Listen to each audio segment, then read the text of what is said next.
Hello दोस्तों, कैसे हैं आप सब। उम्मीद है आप सब जहाँ भी होंगे ठीक होंगे।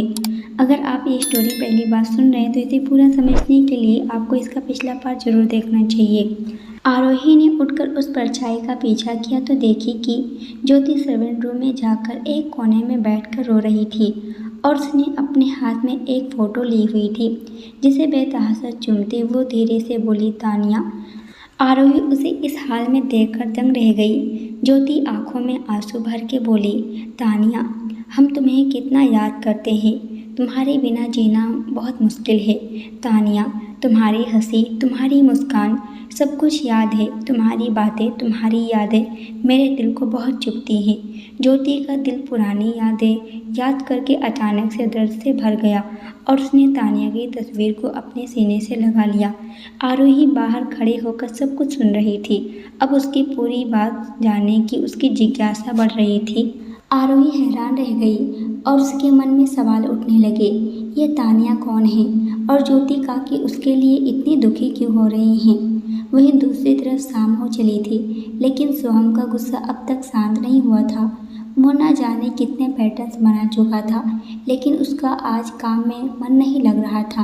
तभी पंकज वहाँ आया और सोहम से बोला, साहब, दक्ष जी किसी क्लाइंट से मिलने गए हैं। उन्होंने मुझसे कहा था कि मैं आपको बता दूं कि आप उनका इंतज़ार ना करें और समय से घर निकल जाएं। सोहम ने धीरे से अपना सिर हाँ में हिला दिया और कहा, मैं कुछ देर बाद निकलूँगा, तुम जाओ। पंकज फिर बोला, रात के 7 बज रहे हैं, मौसम भी ख़राब हो रहा है और मेल रोज़ाना 5 बजे ही बंद हो जाता है। अब हमें घर चलना चाहिए। बोला ना एक बार कि तुम जाओ, मुझे टाइम लगेगा। सोहम ने गुस्से से पंकज की तरफ देखकर कहा और वो चुपचाप वहाँ से निकल गया। वहीं दूसरी तरफ आरोही राधिका के बाल बना रही थी और राधिका खराब मौसम देखकर परेशान हो रही थी। तभी आरोही ने उसके चेहरे के भाव देखकर पूछा, क्या हुआ, आप इतना परेशान क्यों हैं। आज मौसम कितना ख़राब हो रहा है। मुझे सोहम की बहुत फिक्र हो रही है। आज वो दक्ष भाई के साथ मिल गया था, लेकिन वो तो मिल से निकल गए, पर ये सोहम अभी तक नहीं निकला और आज तो उसके पास उसकी कार भी नहीं है। पता नहीं मेरा बच्चा इतने ख़राब मौसम में घर वापस कैसे आएगा। राधिका की बात सुनकर आरोही को भी सोहम की फिक्र होने लगी। हम जाकर युग जी से बोलते हैं, वो सोहम जी को मिल से ले आएंगे। इतना कहकर आरोही युग के रूम में भागी, लेकिन उसे युग कहीं भी नजर नहीं आया। बाहर जोर से बिजली कड़कने लगी और अब मौसम और भी ज़्यादा ख़राब होने लगा। ऐसे में आरोही को सोहम की फिक्र और भी ज़्यादा तड़पाने लगी। उसने बिना कुछ सोचे समझे पैर में चप्पल डाली और अकेले ही बड़ी कोठी से निकल गई। आरोही बारिश की बूंदों के बीच से भागते हुए कारखाने में पहुंची। उसके कपड़े चिपक रहे थे और उसके बाल भी भीगे हुए थे।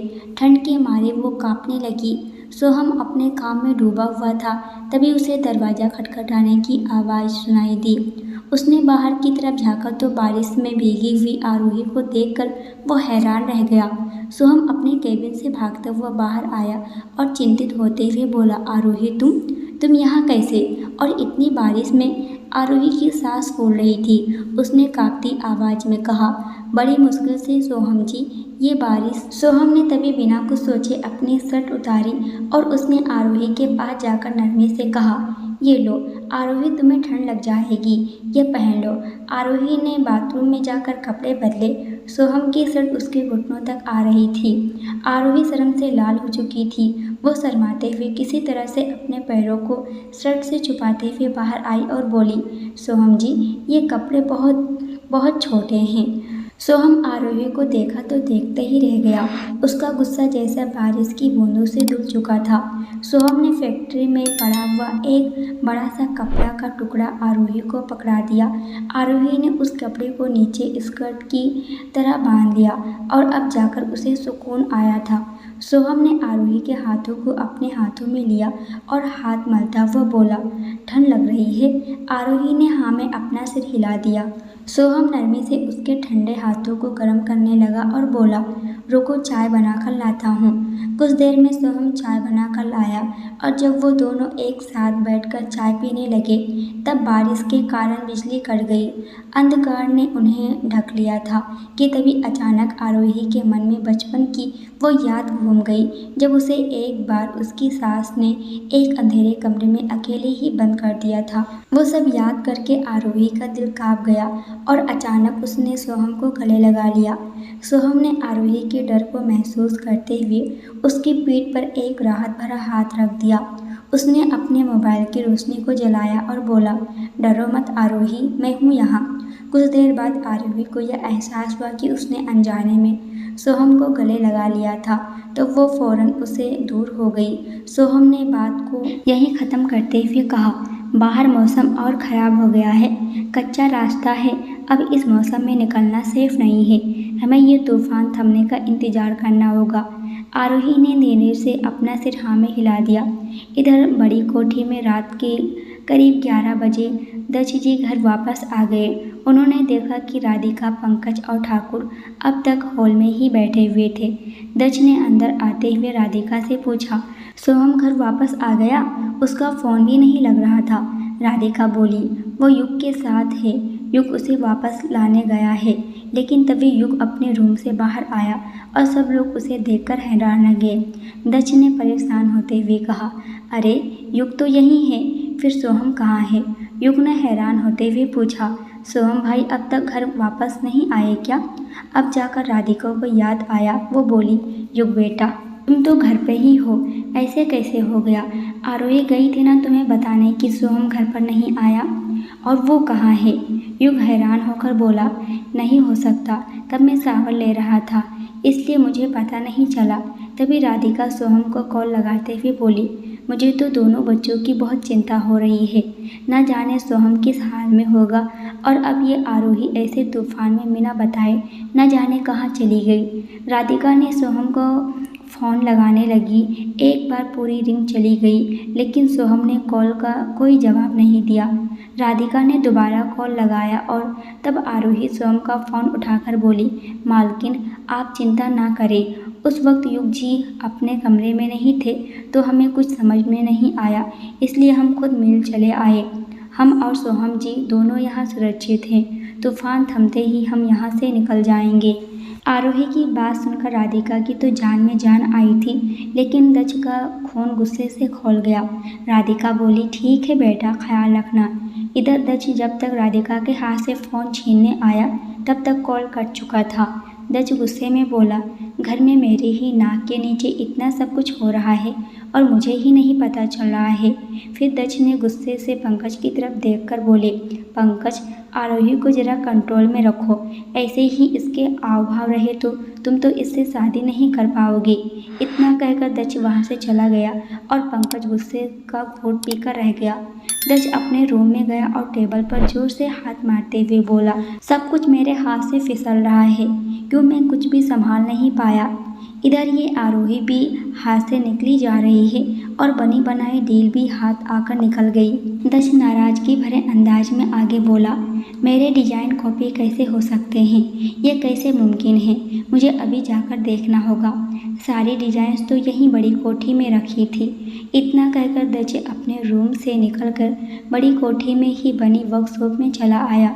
दत्त वहाँ पर सारे पैटर्न ढूंढने लगा, लेकिन वहाँ से सारे ओरिजिनल पैटर्न्स गायब थे। वो गुस्से से बड़बड़ाया, कहाँ गई वो सारी डिजाइन? यहीं तो रखी थी। दत्त पैटर्न ढूंढ रहा था और उसका गुस्सा और भी ज़्यादा बढ़ने लगा। वो सारा सामान उठाकर फेंकते हुए चिल्लाया, ये कौन कर सकता है? हमें धोखा कौन दे रहा है? सामान गिरने की आवाज़ सुनकर पंकज, ठाकुर और युग भी यहाँ आ गए।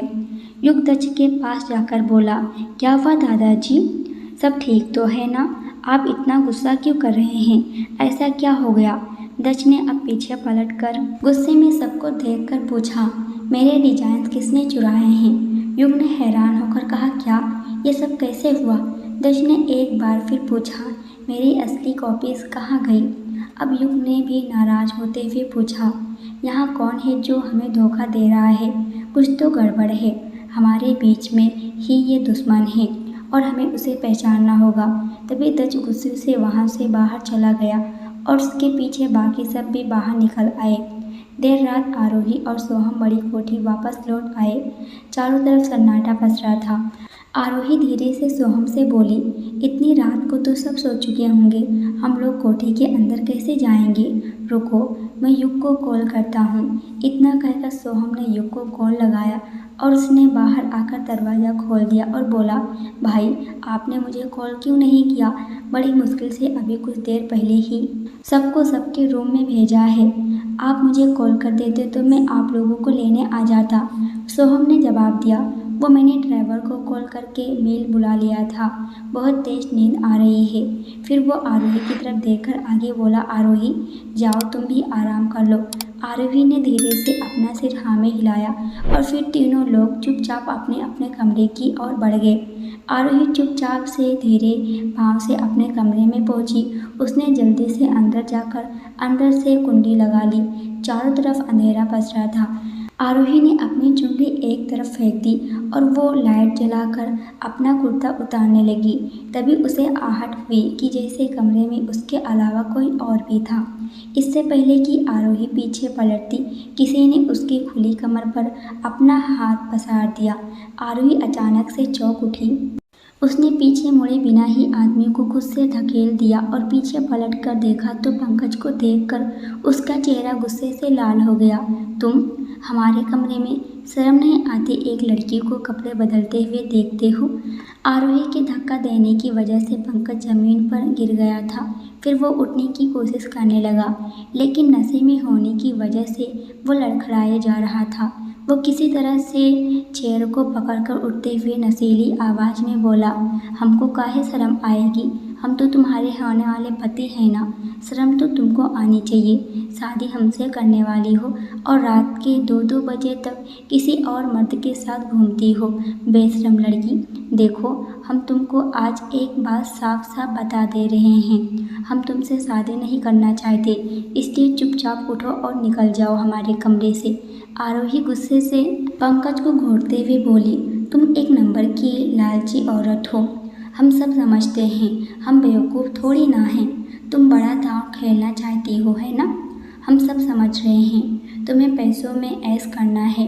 तुम सोहम बाबू को अपने जाल में फंसाकर सारी ज़िंदगी ऐश करना चाहती हो, लेकिन हम ऐसा होने नहीं देंगे, समझी? आज तुम्हें ये समझा के रहेंगे कि हम क्या चीज़ हैं। इतना कहकर पंकज लड़खड़ाते हुए कदम से आरोही की तरफ बढ़ने लगा। तुम हमारा कुछ नहीं बिगाड़ सकते, हमसे दूर रहना, हमको हाथ लगाने के बारे में सोचना तक नहीं, समझे? तुम एक नंबर के डरपोक हो, तुम्हारी सोच ही घटिया है, तभी ये सारी बकवास बातें कर रहे हो। आरोही की आवाज़ तेज होने लगी थी। तभी पंकज ने आरोही के मुंह पर अपना हाथ रख दिया और ज़बरदस्ती उसे बाहों में भरते हुए गुस्से से बोला, यही चाहिए ना तुमको? तो ठीक है, एक तुम विधवा ठहरी, उसके बावजूद हमने तुमको अपनी ज़िंदगी में स्वीकार किया। तुम तो वैसे भी पवित्र नहीं हो। हमको क्या पता कि तुम अपने पति के साथ संबंध बनाए थे या नहीं। पंकज की बाहों में आरोही का दम घुट रहा था। वो अपनी पूरी ताकत से उसकी पकड़ से निकलने की कोशिश कर रही थी, तो वही पंकज ज़बरदस्ती आरोही के होठों की तरफ बढ़ने लगा। तभी आरोही ने पीछे रखा हुआ एक फ्लावर पॉट अपने हाथ से उठाया और वो तेज़ी से पॉट पंकज के सर की तरफ ले आई। वो मारने ही वाली थी कि तभी पंकज की पकड़ उस पर ढीली हो गई। इससे पहले कि आरोही कुछ समझ पाती, पंकज नशे की हालत में बेहोश होकर ज़मीन पर गिर गया। आरोही भी चुपचाप वहीं कोने में बैठ गई। उसके कानों में पंकज की कही हुई बातें घूमने लगी और फिर उसकी आंखों से आंसू बहने लगे थे। अगली सुबह ज्योति अकेली ही डाइनिंग टेबल पर ब्रेकफास्ट लगा रही थी। सोहम को छोड़कर बाकी सब ब्रेकफास्ट करने आ गए थे। तभी दक्ष ने ज्योति से पूछा, अकेली क्यों काम कर रही हो? आरोही कहाँ है? वो साहब, आज सुबह से ही आरोही किचन में नहीं आई। इतना बोलकर ज्योति किचन में चली गई। मुझे फ्री की रोटी तोड़ने वाले लोग जरा भी पसंद नहीं हैं। ये बड़ी कोठी आरोही के आराम करने के लिए नहीं है, दक्ष ने गुस्से भरे अंदाज में कहा। तब राधिका बोली, अरे वो कल रात में देर से घर वापस आई थी, हो सकता है उसकी आंखें ना खुली हो, वो भी बेचारी भीग गई थी। राधिका की बात सुनकर दक्ष गुस्से से उसे घूरने लगा। तभी आरोही बाहर सबके सामने चली आई। उसके बाल बिखरे हुए थे, उसकी आंखें सूज चुकी थी और काजल फैल गया था। उसने आज अपने तन में चुन्नी नहीं डाली थी। उसका कुर्ता भी जगह जगह से फटा हुआ था। सबकी आंखें आरोही को इस हाल में देखकर फटी की फटी रह गई। राधिका भाग के आरोही के पास गई और बोली, आरोही बेटा क्या हुआ, तुम्हारा ये हाल, ये सब कैसे हुआ? लेकिन आरोही ने कोई जवाब नहीं दिया। वो चुपचाप यहाँ से बाहर निकल गई। आरोही चुपचाप वहाँ से जा चुकी थी। किसी को कुछ समझ नहीं आ रहा था। तभी वहाँ पर सोहम आया। उसे देखकर राधिका बोली, सोहम बेटा, वो आरोही। आरोही? दादी बुआ क्या हुआ आरोही को? राधिका की बात सुनकर सोहम बोला और फिर वह आगे की बात बिना सुने ही आरोही के रूम की तरफ भागा। आरोही के कमरे में आकर सोहम हैरान रह गया। जमीन पर पंकज पड़ा था, जिसे देखकर सोहम गुस्से से लाल हो गया। उसने सीधे जाकर पंकज का कॉलर पकड़कर उसे जमीन से उठाया। दोस्तों, आज के लिए इतना ही। इसके आगे क्या होने वाला है ये हम देखेंगे अगले वीडियो में। जब तक ये देखिए, वीडियो पसंद आए तो वीडियो को लाइक और कमेंट जरूर कीजिएगा। और अगर आप हमारे चैनल पर नए हैं तो चैनल को भी सब्सक्राइब कर हमें सपोर्ट जरूर कीजिएगा। पूरी वीडियो देखने के लिए आप सभी का बहुत बहुत धन्यवाद।